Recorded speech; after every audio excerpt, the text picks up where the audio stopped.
Ponyo is coming for Sosuke. Then, what would it be like for Sosuke who invites her? Miyazaki gives a snicker and says, "Poor Sosuke, he has to confront her." Miyazaki clearly describes Sosuke as a pitiful boy. The pitiful boy has to meet a girl who loves him and comes from this apocalyptic world that commands the dark sky and waves. What a pity. Miyazaki depicts Sosuke in the same context that he depicts Fujimoto, a man who embodies the eternal sorrow of being a male. While he draws, he can't hold himself from excitement and stands up. He just can't sit still. He gets too hyped up. And he goes, "Scary, no, not scary, cute." So he's trying to convince himself. It's a great line. "Scary, no, not scary, cute." I was cracking up. His honest feeling is fear, but he's trying to tell himself Ponyo has to look cute to the audience. He can't let them know how it's an essentially frightening situation. It has to look cute on the surface. That's why he's trying to convince himself. The image is now complete. Then he takes that drawing, looking so happy. Sorry, it's blurry. He says, "I'll put this up somewhere nice." So he walks around the room, then finds the most distinguishable spot on the wall, space above the light switch near the entrance. He joyfully pins the drawings there and stares at it. He titles the drawing, "Ponyo Arrives." This is it. I mean, this is how the drawing turned out to be. Pitch dark sky and pitch dark rough waves that transform into fish. On top of that, you see this half girl, half fish coming for his man. It's a horror or a fantasy movie where a monster comes from the underworld in search of a beauty. That's what you see in Ponyo as well. So he's taking the drawing of a monster arriving for the beauty and giving it a not scary but cute look. He tries to convince himself that it's possible. That's the kind of challenge Miyazaki is facing. Ponyo looks determined with her droopy mouth, the eyes looking far ahead, and the fist held so tightly. She even stands on top of a fish. It's really not cuteness that we see, but a scene from an action or a horror movie.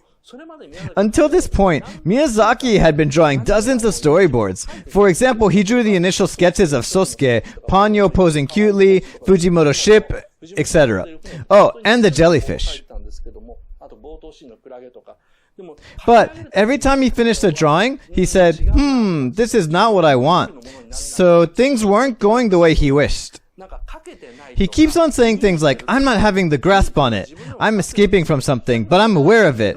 I can't do this." But when he completes this drawing, he's looking straight into the camera. He goes, "It's that drawing, this one." Miyazaki says that one picture says everything about the movie. He points to the drawings behind him, then explains, "I've drawn quite a lot, but none of these do the trick."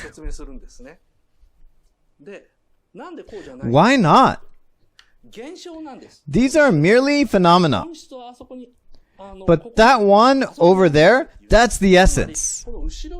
It means that these drawings in the back are there just to explain the stories and settings. They are just illustrations of events. But if he chooses one image that explains what the movie essentially is, then it's that drawing, Ponyo Arrives. After he finishes that drawing, he looks so relieved.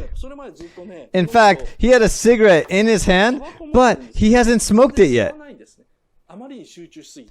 He was that focused. But now he smokes that cigarette looking very content. He says, "I've finally drawn the essence of the movie." Finally, this day, he was able to visualize what he truly wanted. Now this is a painting of Ophelia that he saw in London. A scene of her death. She's a character from Shakespeare's play Hamlet, who is carried along by the river, dying. While she dies, though, she sings in a fading voice. Meanwhile, she's surrounded by numerous exuberant lives. which indicates the faint existence of life within the world of death. Miyazaki was deeply moved by this painting. And that's exactly what he wanted from the movie. Ponyo arrives is the first real image. Everything else is just an event. He had to wait until he drew Ponyo arrives to really visualize what the movie was really about. The climax scene of the first half of the documentary is where Miyazaki agonizes over his desire to produce the first true image, but isn't able to, or his fear toward what he is about to draw. And how he starts singing Die wa Kure when he's finally making that drawing, which is a contrast to his previous agony. Now, he looks like a playful old man doing something naughty. Many people say they didn't enjoy Ponyo compared to other works by Miyazaki. I was one of them. And I still am. I don't think the film itself is really that interesting to watch, but the documentary is interesting. So I advise you to watch the documentary. Listen to Miyazaki say, scary. No, not scary, cute. Then you can see things from a different perspective. It's on TV, so folks, record it and watch Ponyo again with the new perspectives that I taught you today. That's it for the free part. As soon as I get to the second half, I'll take a break. So the questionnaire, please. The second half will be about the themes of Ponyo. I'll talk about why the ending scene of the town is reversed. I'll also talk about the commonality between Ponyo and the anime by Yoshiyuki Tomino. I'll feature his work called Aura Battler Dunebine and compare and contrast it with Ponyo. I'll also use psychoanalysis to read into Ponyo. I've never done this before to Miyazaki's anime. Well, I did something similar at a lecture in August, but I'll go in depth this time. It'll be a bit hard to follow, but hopefully you can all keep up. Now, the result. Thank you. It's a good number. Next week will be this. The knowledge, how to rebuild a world from scratch. And here is the manga on Jump magazine called Dr. Stone, which is inspired by the book. In the latest episode of Dr. Stone, the main characters are building a drone. It's manga for science geeks. It's about whether humans can rebuild a civilization if we go back to the Stone Age. I'll talk about the book, and let me show you another book. I'll also talk about this book titled 6 Innovations That Made the Modern World. I'll give a lecture on these texts. I'm not going to focus too much on Dr. Stone. Rather, it's going to be a supplementary text for me to talk about the other 2 books and discuss what would happen to the world if it collapses. So next week is going to be a book reading, which I haven't done in a while. And as I've already mentioned, the week after next is going to be a chit-chat week. So please send any questions or words of encouragement through mails. Oh, by the way, I've added a new sticker. Did you notice? Can you tell which one?